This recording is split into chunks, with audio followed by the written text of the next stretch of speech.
Every Nation Taipa. Amen? So how many of you are excited this morning? Yes. As I said, we will be concluding our Jesus Period series.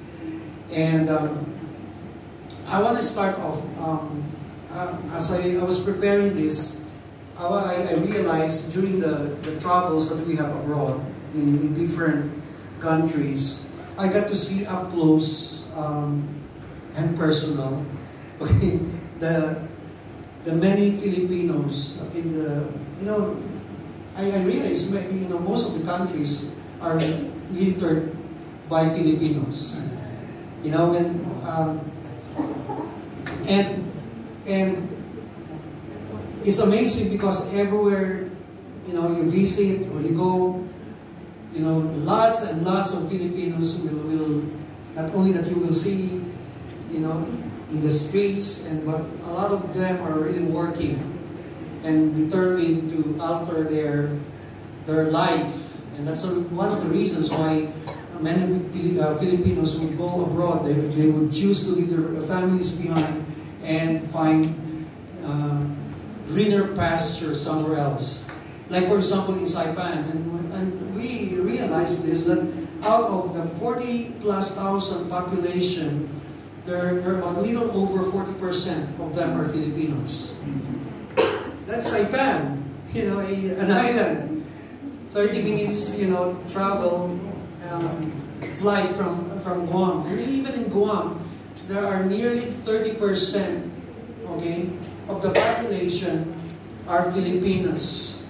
The point of me sharing this is because of many of them migrated, like what I said earlier, because they're looking for opportunities to succeed in life. Amen? It's also wonderful to see many of them making a difference in their newfound found home in other country. We met a lot of them being used in our Every Nation churches. Wherever you go, when there are Filipinos, even in among the churches, Filipinos, you will recognize them because they love to serve, and they're being used by God through their service and using their giftings, and they are committed volunteers, just like so many of you are. You love to serve. Okay, how many volunteers we have here? You're volunteer in the ushering ministry or the kids church or worship. Can you please raise your hand? Yeah, look at these people. Why don't you give them a hand? All of you, and so as our brothers and sisters in other countries, they would seize every opportunity to be part of what God is doing in different parts of the world. Amen. They refuse to be sidelined. They refuse just to be on the bench or just sitting down and just watching. Instead, they actively participate in the kingdom advancement. And again, I just want to applaud you and appreciate what you guys are doing. All right. So now the church should be the most active participant in shaping the cultures of nations. How many of you realize that? If there's one entity that should be active in changing the world, it's the church. But many times we are just on the sideline watching. Or a lot of Christians today, we are just watching while the world is influencing cultures and nations today. You see, as church, we cannot be silent. We should never be silent, doing nothing while the world is perishing. We have to learn to stand up. We have to learn to do our job, to what God has given us, the task that He entrusted us. So the message of the gospel must be given the highest priority if we want to see culture and nations transformed. And I'm saying this because it's not because it's part of our vision. We always say we say so we're going to make disciples, but we want to be faithful Okay? Again, to what God has assigned us to do as a church. So as we live under the Lordship of Christ, how can we participate in serving God's purpose? So that will be our direction this morning. So here in Paul's letter to the Colossians, he expounded and unpacked the different angles of Christ's Lordship. And we talk about the necessity of receiving Christ as Lord, in our previous week. And last week, we talked about living under the Lordship of Jesus. But like what I've said earlier, I'm going to talk about serving under His Lordship, the Lordship of Christ. So here in Colossians chapter 4, here Paul talked about how we can participate and be utilized to serve God. And so interesting because Paul started off by saying, okay, this is my first point this morning. He said, devote yourselves to prayer. Can you read that? Can you read that with me? Devote yourself to prayer. Everybody say prayer. Prayer. Say that again. Prayer. Prayer. Being watchful and thankful. So as believers, we must understand what we have received in Christ. Because we cannot just pray and pray and pray without really knowing what we have received or who you are as a believer. Okay? Of course, what we have received first and foremost is our salvation. And how many of you are appreciative? That's why here it says also, nothing will harm you. So our God-given authority enables us to overcome the powers of darkness, the powers of the enemy. Without God's authority and power, we are irrelevant. And we are toothless as believers. That's why, as Christians, we must know the kind of authority and power that we have been given by God. How many of you believe that you have authority and power? Indeed, that's what Jesus also said in Acts 1:8. But you shall receive power when the Holy Spirit comes upon you. So the person next to you is powerful. You tell to somebody, tell to the person next to you, say, you are powerful. You are powerful. You are powerful. Because the power of God is living inside of you. Whether you believe it or not. Amen? I remember after sharing the word in Every Nation Saipan, I was led to pray for the sick. Just like I would normally do here on a Sunday. And I sense the Spirit of God. Someone has a chest pain and having palpitation because of her condition. And few people raised their hands. And one of them was a colleague of the pastor's wife. And she testified to us what happened to her. She was just invited to the church. And it was her first time to come to the church. She was invited by the wife of the pastor, Pastor Eric's wife, Sharon, Sharon's colleague. And she was just invited to church, going through difficult time because of her chest pain. And that's why she was having palpitation caused by the lump that was discovered on her chest. That Sunday, we prayed for her because as God impressed in my heart that there's somebody there. So we prayed. We prayed that God will supernaturally heal her. And the discomfort of her chest, the chest pain left immediately after the prayer time. Then when she went to the doctor the following day, she had her CT scan. And miraculously, the lump disappeared.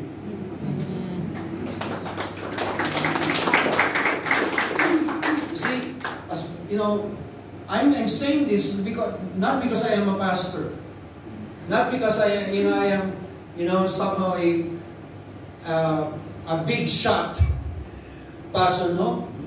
Because each one of us, we have been given authority and power that as we lay hands on the sick, as we pray for the sick, the Bible says they shall recover. When earlier she was also testifying about how God intervened.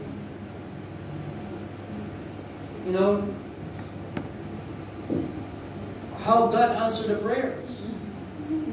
Because her daughter she went through surgery or operation. And God, somehow intervened even with the finances. Man, I tell you, God is a God who answers our prayers.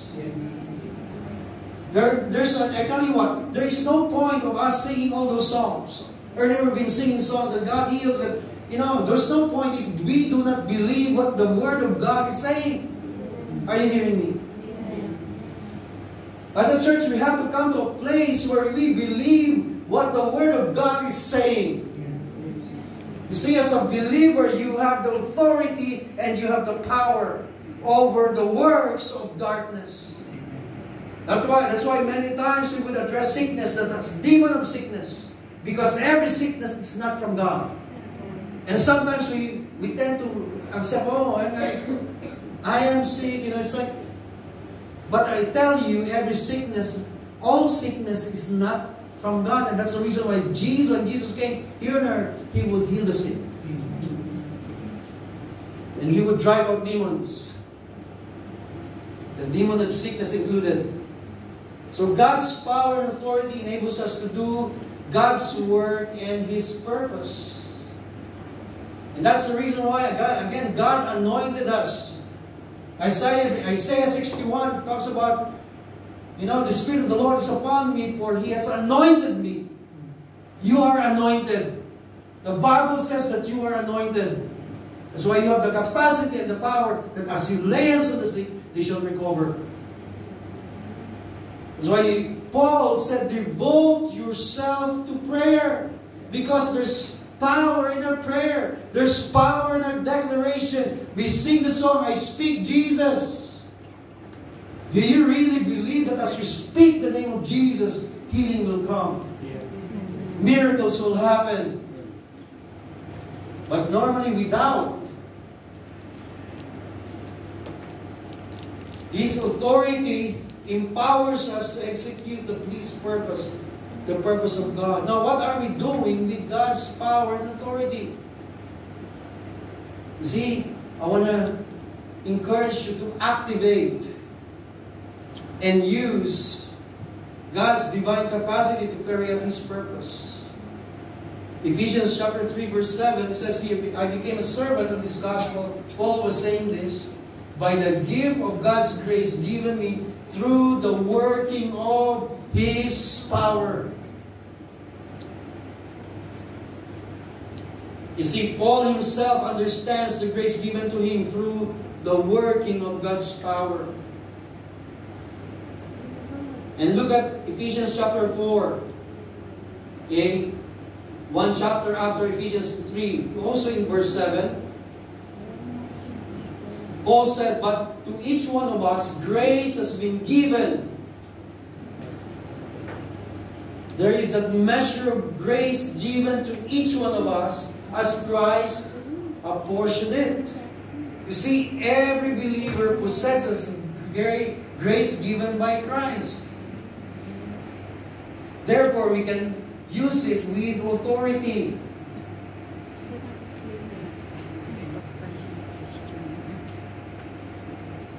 How did I know that I have a gift of healing?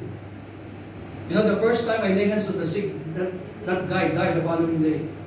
I was so discouraged. And true story. 1992, I was still one of the staff in, Victory, Lucena. And one time, one of our members brought us to one of the towns in Lucena City to lay hands on this particular person who's suffering from cancer. And while I was in faith, I was excited to pray for the person. I prayed for him in faith. Oh God, heal this person. The following day that the person died, I was devastated. I started really questioning God for many years. I tried to avoid laying hands on the sick. Because in my mind, That guy might die. That person might die. But then again, something clicked in my spirit. This is not the word of God. You know, this is not the word of God that I will doubt His grace upon my life. So again, I started off really, you know, praying for the sick. Doing it again and again. You know, maybe a lot of times nothing happens, but one day I've been seeing and I've been hearing people would say, you know, I got healed.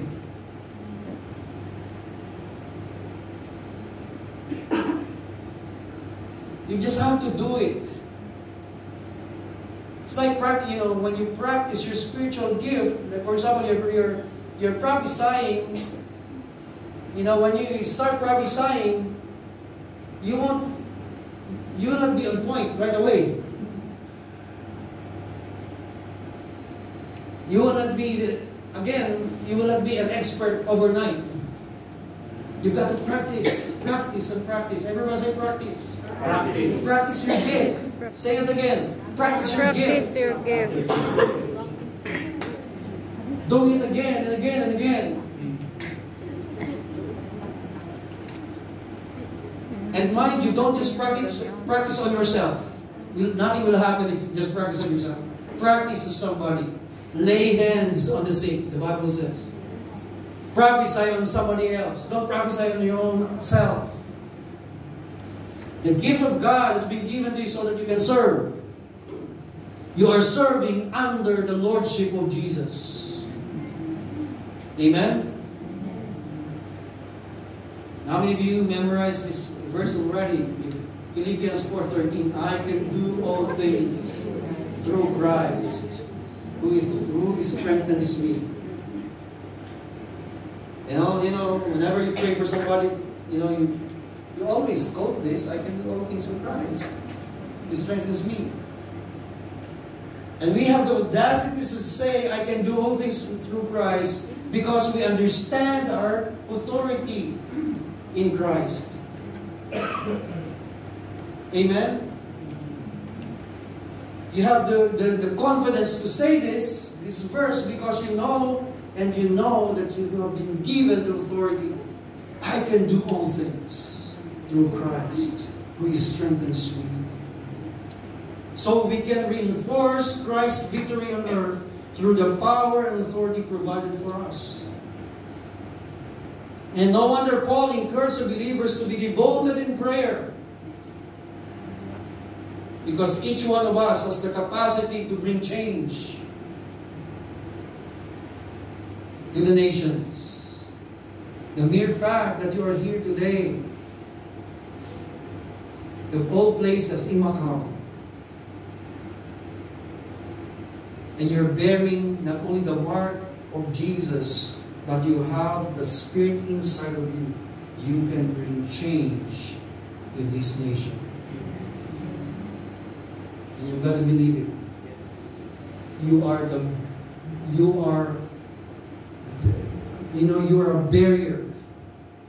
Sorry, not barrier, but bearer, rather. Bearer. You are a bearer of the glory of God.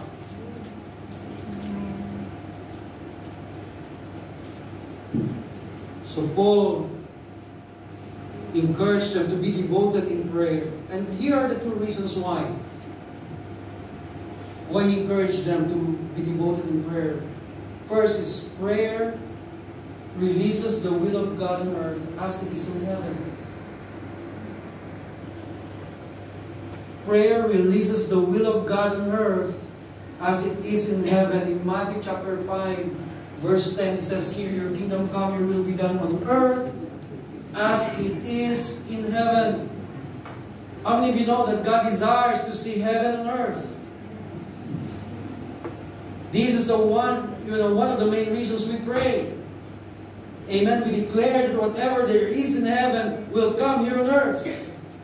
We command heaven on earth in prayer. Come. We pray, come. Your kingdom. Come. Your will be done.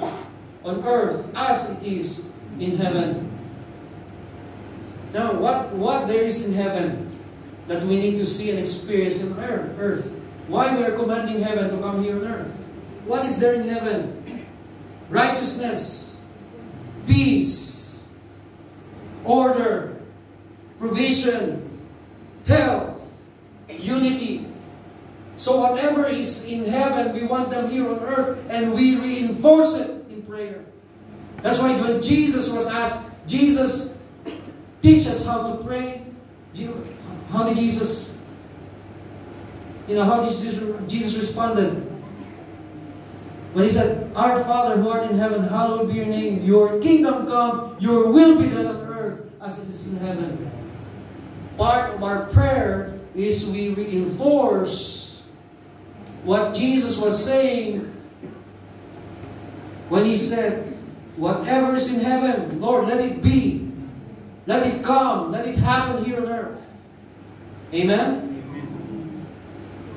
That's why we pray, Lord, let there be peace in my family. Let there be order. Let there be order in my, in my workplace. Or, Lord, healing to my family or whoever. So we do that in prayer. And what else? Second is prayer opens the door for the message of the gospel. And Paul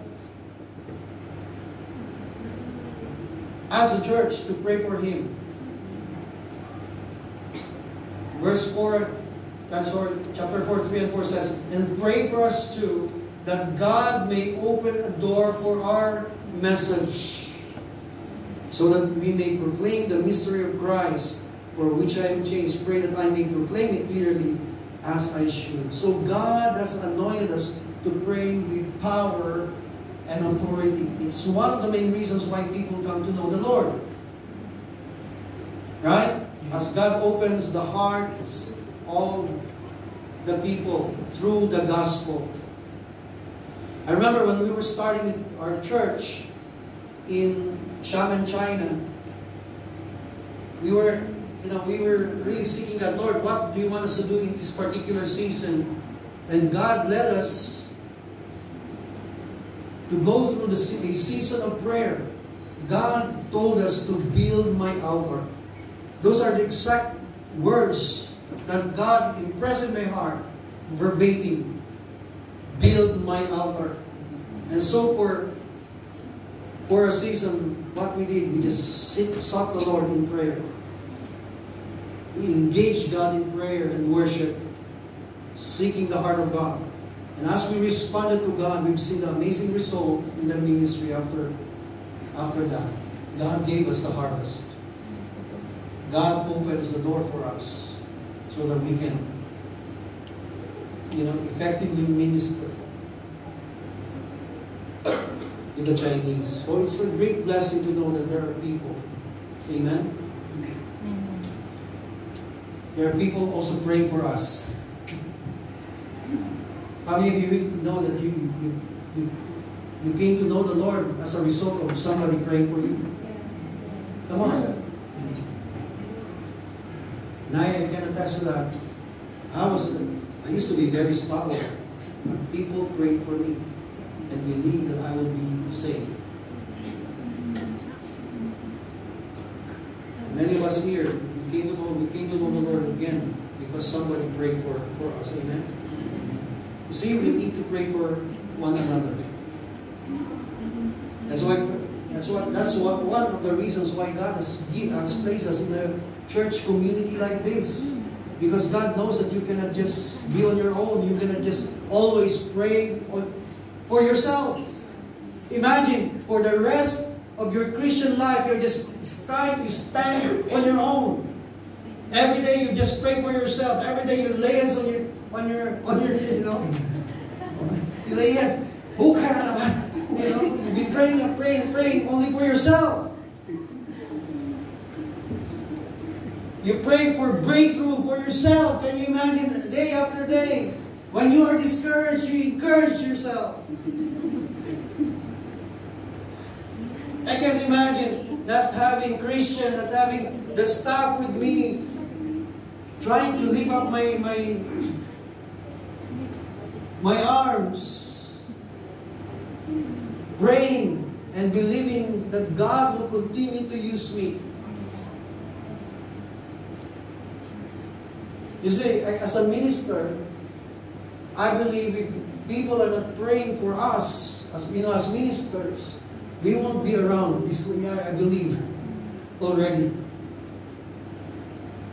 The reason why we're still here today, I believe, because we are sustained as people of God pray for us.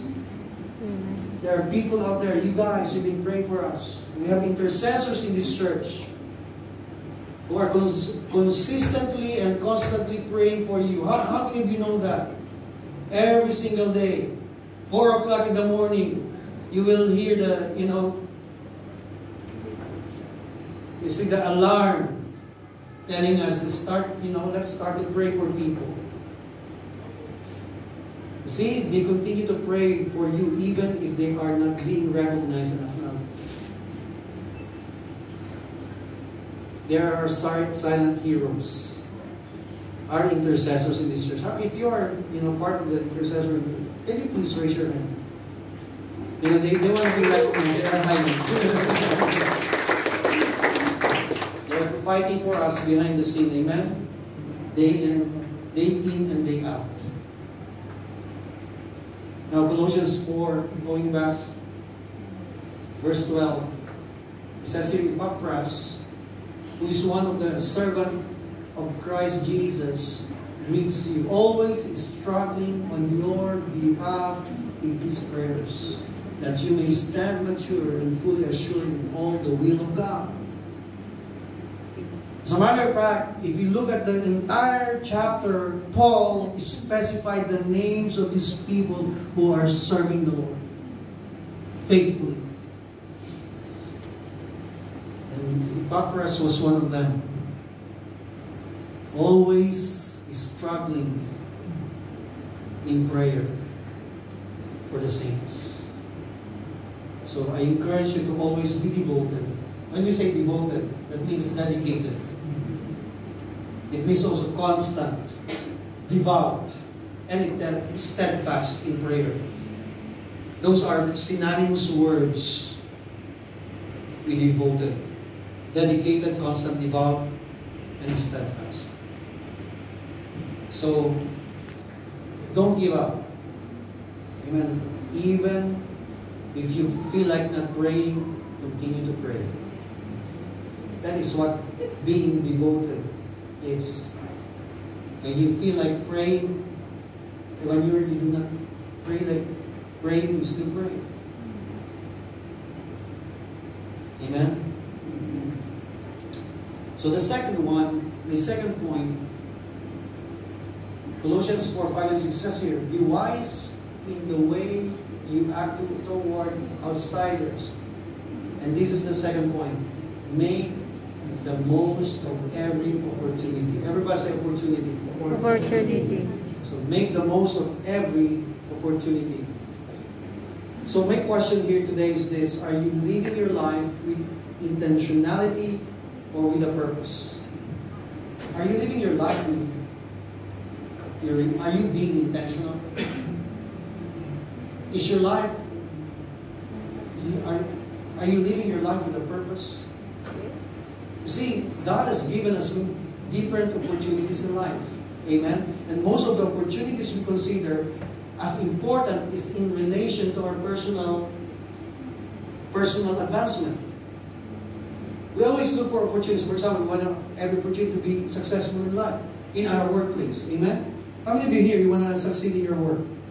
And so you always look for that opportunity. How can I be successful in my workplace? So that's one of the driving force you have. You're looking for opportunity. You aspire. Another thing is you aspire for opportunity to study somewhere else if you're a student. Could be that opportunity. And for us, we create opportunity for others to serve in the ministry. That's, something that we have as ministers. We wanna help you discover your gifts and for you to be used of God. So we look for opportunity for you. So as as part of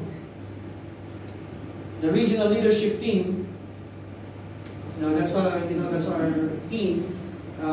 Without Pastor Scott Dauma, who's not part of our, he wasn't with us when we traveled to Guam and Saipan.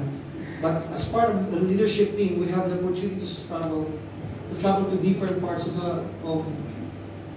our region, the nations under our region. It was an easy task for us. Of course, we got to see places, but having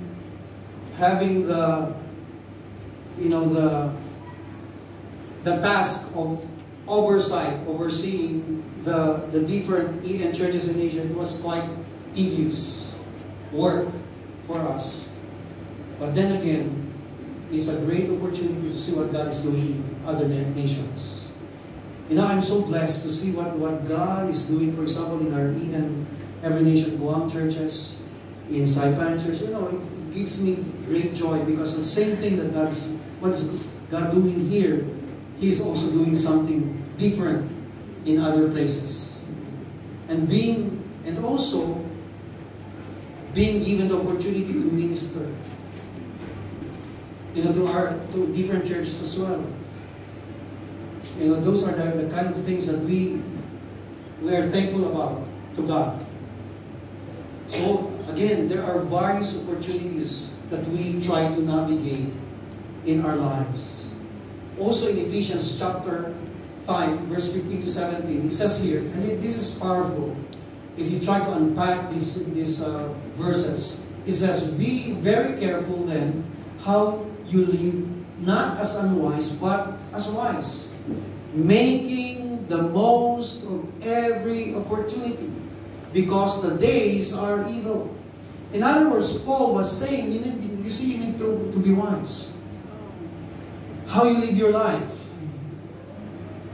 You need to, you have to really know how to count the days. You have to seize every opportunity that you have, and not to let go of the things that is really important.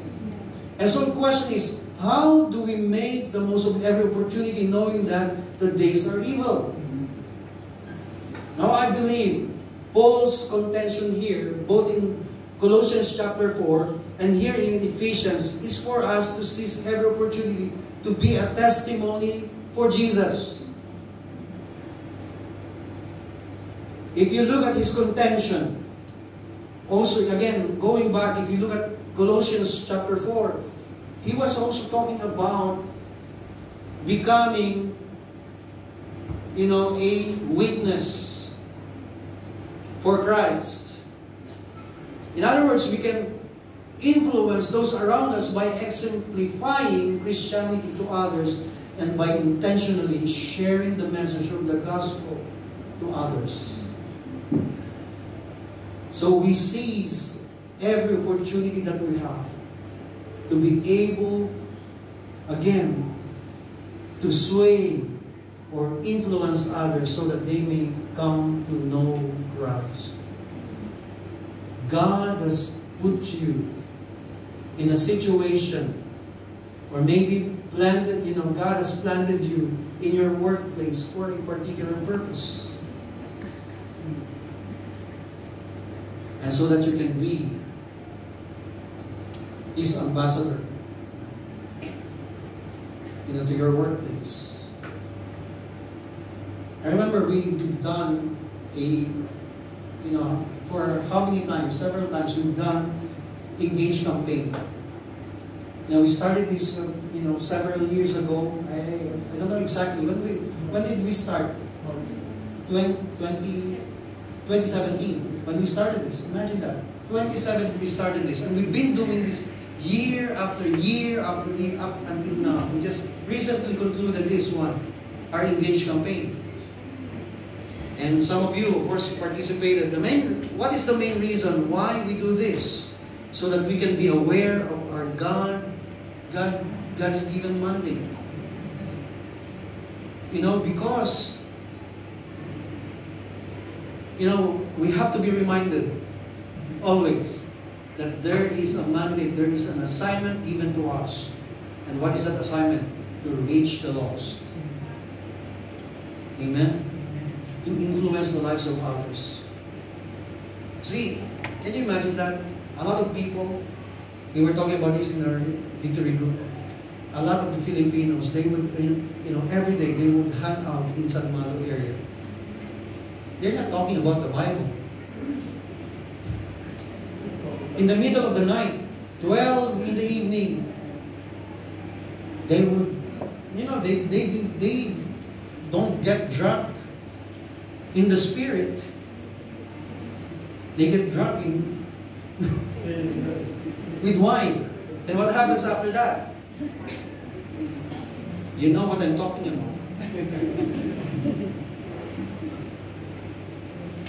So what I'm trying to say, we have to seize every opportunity that we have to be Christ's ambassadors, to exemplify Christianity.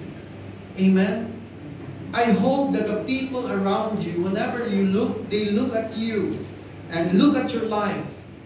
You see, as Christians, we always say we are living in a glass house.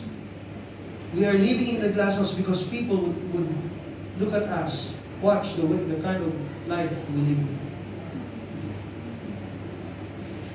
And if they see,